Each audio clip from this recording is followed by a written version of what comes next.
அண்ணே ஆரம்பண்ணே.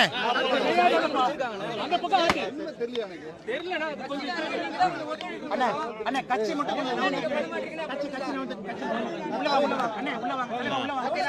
பிரச்சனை உள்ள வாங்க, பிரச்சனை உள்ள வாங்க அண்ணே. கட்சி நண்பர்கள் வழி விடுங்க எல்லாத்துக்கும். அண்ணா இந்த பக்கம் கொஞ்சம் கட்சி நண்பர்கள் வழி விடுங்கண்ணே. நம்ம ஸ்ட்ரைட்ல நின்னுக்கலாம், ஏன்னா அவங்க கிராஸ்ல நின்னுக்குவாங்க. Right, super, ஆரம்பண்ணே. அண்ணா நம்முடைய பத்திரிகை நண்பர்களுக்கு எங்களுடைய வணக்கத்தை தெரிவித்துக் கொள்கின்றோம். டிசம்பர் 25, 1924 ஒரு அற்புதமான மகான், இந்தியாவிலே பிறந்து உலகத்திற்கு ஒரு ஸ்டேட்ஸ்மனாக, ஒரு பொலிட்டிக்கல் லீடராக வந்த ஒரு மனிதர் அடல் பிகாரி வாஜ்பாய் அவர்கள். அவருடைய 100ஆண்டு விழா இன்றிலிருந்து ஆரம்பமாக இருக்கிறது. தமிழக பாரதிய ஜனதா கட்சி ஒரு ஆண்டு முழுவதுமே அடல் பிகாரி வாஜ்பாய் அவருடைய 100ஆண்டு விழாவை கொண்டாட இருக்கின்றோம். முதல் நிகழ்வாக சென்னையில் 1 லட்சம் பெண் குழந்தைகள், 10 வயசு கீழே இருக்கக்கூடிய 1 லட்சம் பெண் குழந்தைகளுக்கு பாரத பிரதமர் நரேந்திர மோடி ஐயா கொண்டு வந்திருக்கக்கூடிய சுகன்யா சம்ருதி திட்டம், நாம் இதை செல்வ மகள் சேமிப்பு திட்டம் அப்படிங்கிற பெயரில் நம்முடைய பெண் குழந்தைகளுக்கு இதை கொடுக்க ஆரம்பித்திருக்கின்றோம். இந்த ஓராண்டில் குறைந்தபட்சம் 1 லட்சம் பெண் குழந்தைகள் 10 வயசு கீழே இருக்கிறவங்களுக்கு முதல் தவணையாக 1000 ரூபாயை செலுத்தி அந்த குழந்தைகள் அடுத்த 15 ஆண்டுகள், இப்போ இருந்து அடுத்த 15 ஆண்டுகள் ஒரு பேங்க் அக்கௌண்ட்டு போஸ்ட் ஆஃபீஸில் ஒரு ஆண்டும் 250 1,50,000 ரூபாய் வரைக்கும் உள்ள போடலாம். 8% வட்டி கிடைக்கும். 21 ஆண்டுகள் அக்கௌண்ட் ஆரம்பித்ததிலிருந்து 21 ஆண்டுகள் முடிந்த பிறகு அவங்களுக்கு அந்த வைப்பு நிதி லம்சமாக கிடைக்கும். அந்த 1 லட்சம் குழந்தைகளுக்கான இதுவரை செல்வ மகள் சேமிப்பு திட்டத்தில் பங்கேற்காத, பங்கு பெறாத குழந்தைகளுக்கு முதல் தவணையை இன்று கட்ட ஆரம்பித்திருக்கின்றோம். தமிழகம் முழுவதும் நிச்சயமாக இதை செய்ய இருக்கின்றோம்.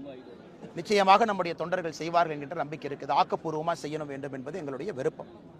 வாஜ்பாயை பற்றி எல்லோருக்குமே தெரியும். நிறைய நம்முடைய தலைவர்கள் இன்னைக்கு மேடையில் பேசியிருக்கிறாங்க. பத்திரிகை நண்பர்கள் அதை பார்த்துருக்கிறீங்க. அவருடைய புகழ் இன்னும் தலைந்தோங்கி அடுத்த தலைமுறைக்கும் செல்ல வேண்டும் என்பது எங்களுடைய ஆசை. இதை தாண்டி உங்களுக்கு கேள்வி இருக்குங்கன்னா கேள்வி கேளுங்க. ஆனால் இன்னைக்கு எப்பொழுதுமே நாம் எப்படி சொல்லுவோம்னா, தமிழ்நாட்டில் கேட்காத விஷயங்கள்லாம் கடந்த 3 ஆண்டுகளாக கேட்க ஆரம்பித்திருக்கின்றோம். அதாவது கேங் ரேப், நிர்பயா போன்ற ஒரு கேங் ரேப்பை முதல்ல கேள்விப்பட்டோம். பட்டி தொட்டி கிராமத்தில் எல்லாம் பாலியல் வன்கொடுமையை கேள்விப்பட ஆரம்பித்தோம். அண்ணா பல்கலைக்கழகம் போன்ற சென்னையில் மோஸ்ட் செக்யூரான ஒரு ஸ்பேஸ், இன்னைக்கு சென்னையில் பாதுகாப்பு இருக்கக்கூடிய ஒரு இடம் அப்படின்னா அண்ணா பல்கலைக்கழகம் நம்ம சொல்கிறோம். இன்னைக்கு அண்ணா பல்கலைக்கழகத்தில் நேற்று இரவு 24ஆம் தேதி இரவு ஒரு சகோதரன், ஒரு மாணவி, அவர்கள் இருவருமே நள்ளிரவில் அண்ணா பல்கலைக்கழகம் உள்ள இருக்கக்கூடிய அந்த உட்டடி ஏரியா, அதாவது மரங்கள் அதிகமாக இருக்கக்கூடிய பகுதியில் தனிமையில் பேசி கொண்டிருந்த பொழுது மர்ம நபர்கள் 2 பேர் வந்து அந்த மாணவனை அடித்து சென்று விட்டு 4ஆவது ஆண்டு படிக்கக்கூடிய மாணவனை, 2ஆம் ஆண்டு படிக்கக்கூடிய அந்த மாணவியை கொடூரமாக பாலியல் வன்கொடுமைக்கு ஆளாக்கி இருக்கின்றார்கள், உடல் காயத்தோடு. தமிழ்நாட்டில் இதுவரை நம்ம கேட்காதிருந்த எல்லா விஷயத்தையும் கேட்க ஆரம்பித்திருக்கின்றோம்னா என்ன அர்த்தங்க? ரத்தம் கொதிக்கிறது. ஒரு மாணவிக்கு தமிழ்நாட்டினுடைய தலைநகரத்தில் மைய புள்ளியில் அண்ணா பல்கலைக்கழக வளாகத்திற்குள்ள இது நடக்குதுன்னா சாதாரண நம்முடைய குழந்தைகளுடைய நிலைமையை நினைச்சு பாருங்க. இன்னைக்கு அதை விட அதிர்ச்சியூட்டக்கூடிய தகவல் என்னன்னா, அங்க இருக்கக்கூடிய சிசிடிவி பழுதடைந்திருக்கிறது. எந்த சிசிடிவியும் வேலை செய்யல அப்படின்னு இன்னொரு அதிர்ச்சியான தகவலை சொல்றாங்க. மழை பெஞ்சனால அருந்திருக்கிறது. ஆரம்பகால தடவியல் தேவையான இன்வெஸ்டிகேஷன் என்ன பண்ணணுமோ அதற்கே தடையா இருக்கணும். ஆனால் பாரதிய ஜனதா கட்சி இதை வன்மையாக, தமிழக அரசை மிக வன்மையாக, ஸ்ட்ராங்கஸ்ட் பாசிபிள் லாங்குவேஜில் நாங்கள் கண்டிக்கிறோம்.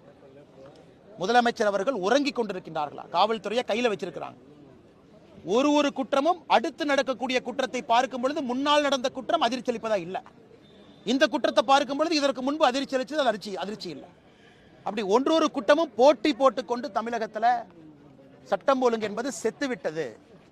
சட்டம் ஒழுங்கு என்பது தீவிரவாதிகளுக்காக இருக்கட்டும், ரவுடிகளா இருக்கட்டும், எந்த குற்றம் செய்யக்கூடியவங்க கூட ஒரு பயத்தை ஏற்படாத ஒரு சட்டம் ஒழுங்கு நம்ம வச்சிருக்கோம். நான் பலமுறை சொல்லிக் கொண்டிருக்கின்றேன், காவல்துறையில் அரசியலை கலந்துட்டீங்க, அதனால காவல்துறை செயலிழந்து இருக்கிறது. அதற்கு ஒரு உதாரணம் இன்னைக்கு. அதனால் தயவு செய்து முதலமைச்சர் நான் கேட்டுக்கிறேன், முதலும் கடைசியுமா அது இருக்கட்டும். முதலும் கடைசியுமா மிக மிக மிக கடுமையான நடவடிக்கை என்ன எடுக்கணுமோ அதில் எடுங்க, மிக கடுமையான நடவடிக்கை.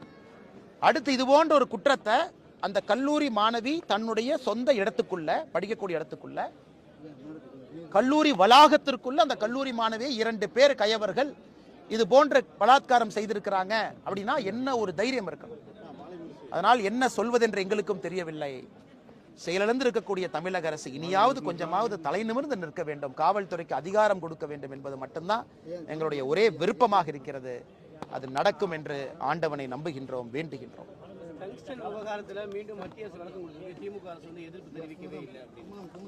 நான் டெல்லியிலே அமைச்சரை சந்தித்த பிறகு நம்ம தமிழ் நண்பர்களை, தமிழ் பத்திரிகையாளர்கள் டெல்லியிலே சந்தித்த பொழுது சொன்னேன், எந்த தேதியில மத்திய அரசு மாநில அரசு கடிதம் எழுதினாங்க, எந்த தேதியில மாநில அரசு மத்திய அரசுக்கு பதில் சொன்னாங்க, எங்கேயும் கூட எதிர்க்கவில்லை.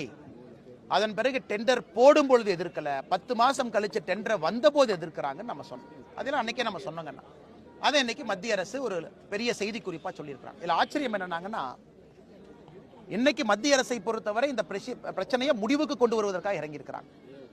அதாவது லெட்டர் ஆஃப் இன்டென்ட், அதாவது மத்திய அரசை பொறுத்தவரை டெண்டர் கூப்பிடுறதுக்கு மட்டும்தான் நாங்க அத்தாரிட்டி. இதுல இருந்து வரக்கூடிய 1 ரூபாய் வருமானம் மத்திய அரசுக்கு வராது. நல்லா புரிஞ்சுக்கணுங்கண்ணா, 1 ரூபாய் மத்திய அரசுக்கு வருமானம் இல்லை, மாநில அரசுக்கு லோக்கல் பஞ்சாயத்துக்கு வருமானம். லெட்டர் ஆஃப் இன்டென்ட் கொடுக்க வேண்டிய பொறுப்பு மாநில அரசு. அந்த லெட்டர் ஆஃப் இன்டென்ட் கொடுத்த பிறகு ஃபைனல் மைனிங் லீஸ் கொடுக்க வேண்டிய பொறுப்பு மாநில அரசு. அதனால மத்திய அரசு நாங்க கோரியிருக்கக்கூடிய டெண்டரை இன்னைக்கு நாங்க நிறுத்தி வைக்கிறோம், மாநில அரசு இதற்கு மேல எதுவும் செயல்படாதீங்க அப்படிங்கிற தெள்ள தெளிவா சொல்லி இருக்கிறாங்க. அதனால் இன்னையாவது நான் மாநில அரசு கேட்கறது, அடுத்து இந்த மாதிரி ஒரு பிரச்சனையை உருவாக்காம, ஒருவேளை மத்திய அரசு வேற எங்கேயாச்சும் நாங்க வரணும், ஜியாலஜிக்கல் சர்வே ஆஃப் இந்தியா சொல்லியிருக்கிறாங்க, அந்த பகுதி மிக முக்கிய நம்முடைய தொல்பொருள் பகுதியா இருக்கும், தொல்லியல் பகுதியா இருக்கும், பண்டை தமிழர்கள் சமண தமிழர்கள் வாழ்ந்த பகுதியா இருக்கும்.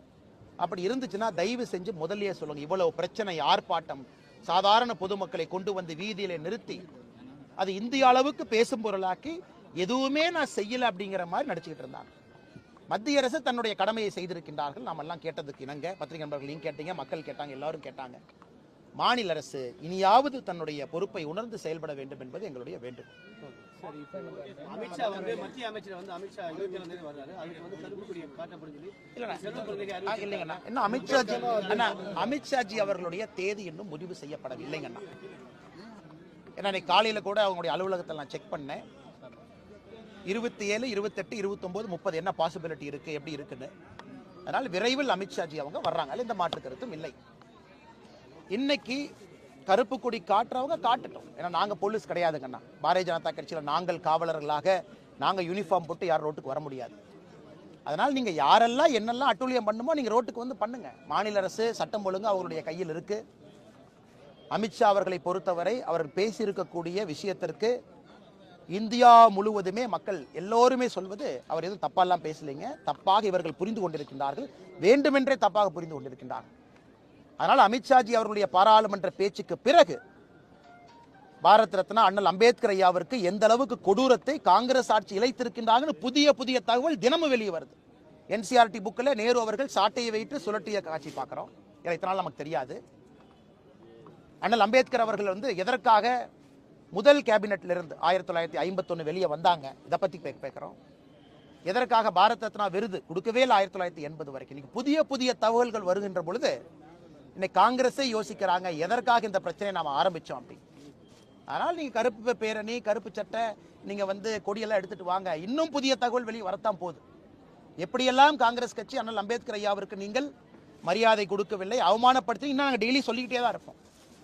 நீங்க பாராளுமன்றத்தில் பிரச்சனை ஆரம்பித்த பிறகுதான் இவ்வளவு தகவல் வெளியே வந்திருக்கு, இன்னும் புதிய தகவல் நாங்கள் கொண்டு வரோம். ஆனால் யாரு வேண்டுமானாலும் செய்யட்டும், அதை பற்றி எங்களுக்கு கவலை இல்லை. இந்தியாவுடைய உள்துறை அமைச்சர், பாரதிய ஜனதா கட்சியினுடைய தொண்டன் தலைவர், எங்கே வருவதற்கும் அவருக்கு உரிமை இருக்கு.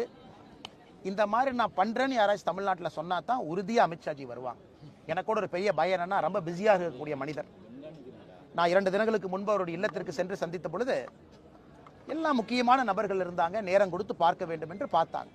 என்னோட ஒரே பயம், இவ்வளவு பிஸியா இருக்கக்கூடிய மனிதர் தமிழ்நாட்டில் அவருடைய கருத்திலே இந்த கட்சி அலுவலகத்தை திறக்க வேண்டும் என்பது தொண்டர்களுடைய விருப்பம். திருவண்ணாமலை, ராமநாதபுரம், கோயம்புத்தூர் எல்லாம்.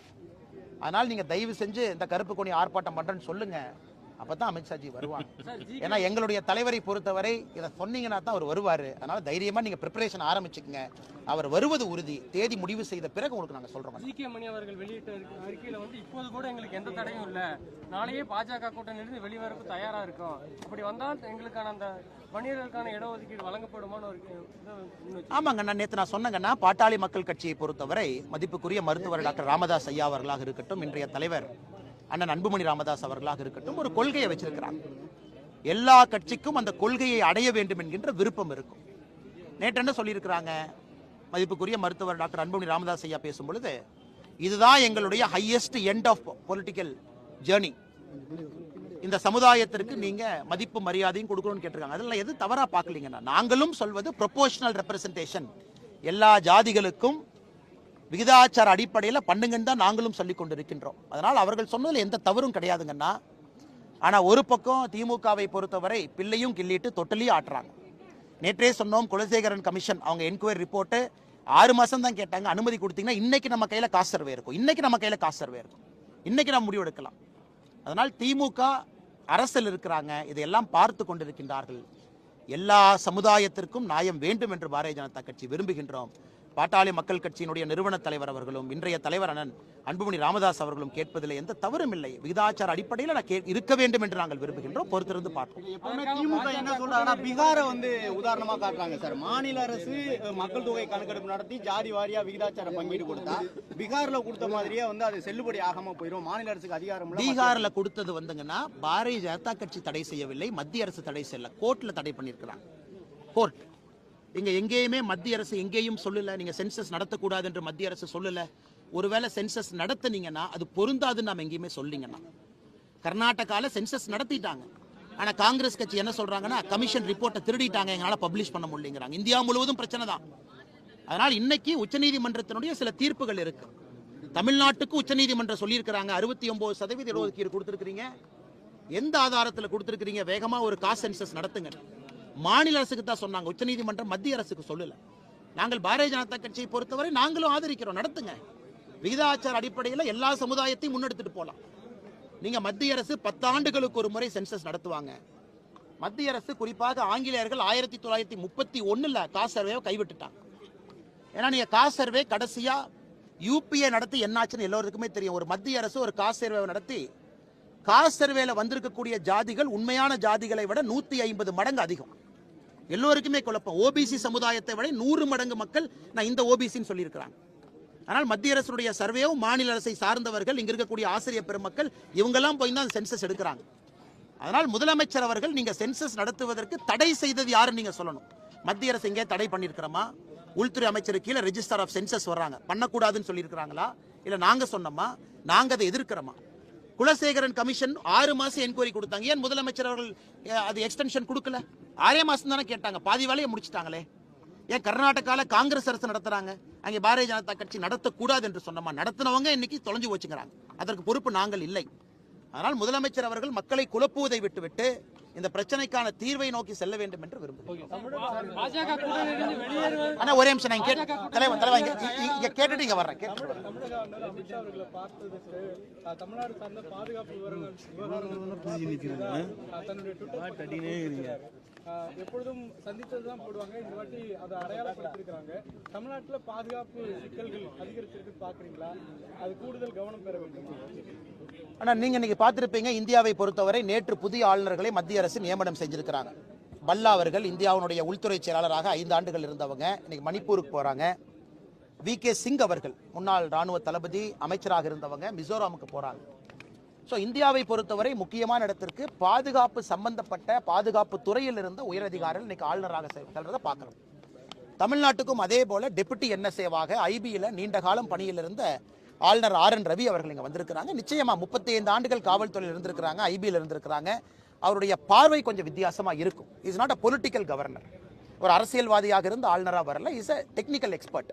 அதனால் நிச்சயமாக அவருக்கு ஒரு பார்வை இருக்கத்தான் செய்யும் என்பது என்னுடைய நம்பிக்கை. நான் ஆளுநர் இதை பற்றி பேசலீங்கன்னா அவரும் இதை பற்றி என்கிட்ட சொல்லலை.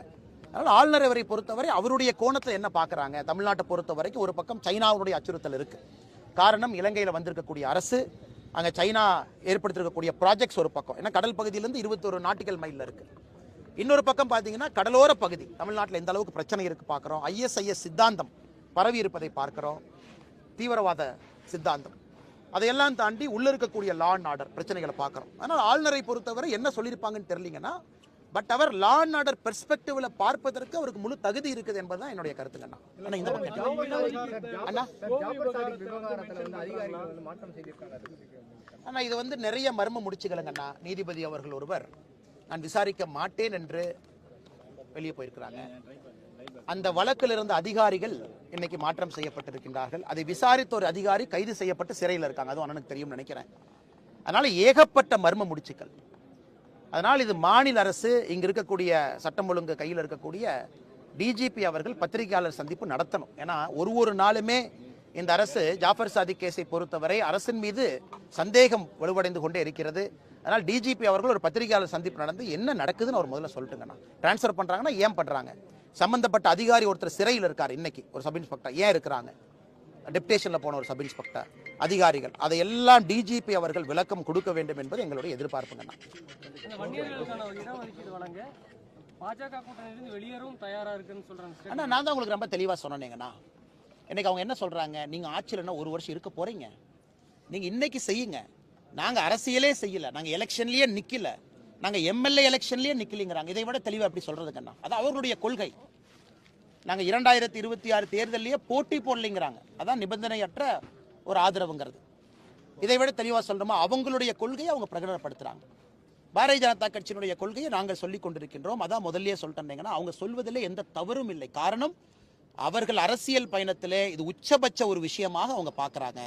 நாங்கள் சொல்வது விகிதாச்சார அடிப்படையில் எல்லா சமுதாயத்திற்கும் கொடுக்க வேண்டும் என்பது எங்களுடைய வேண்டுகோள், எதிர்பார்ப்பு.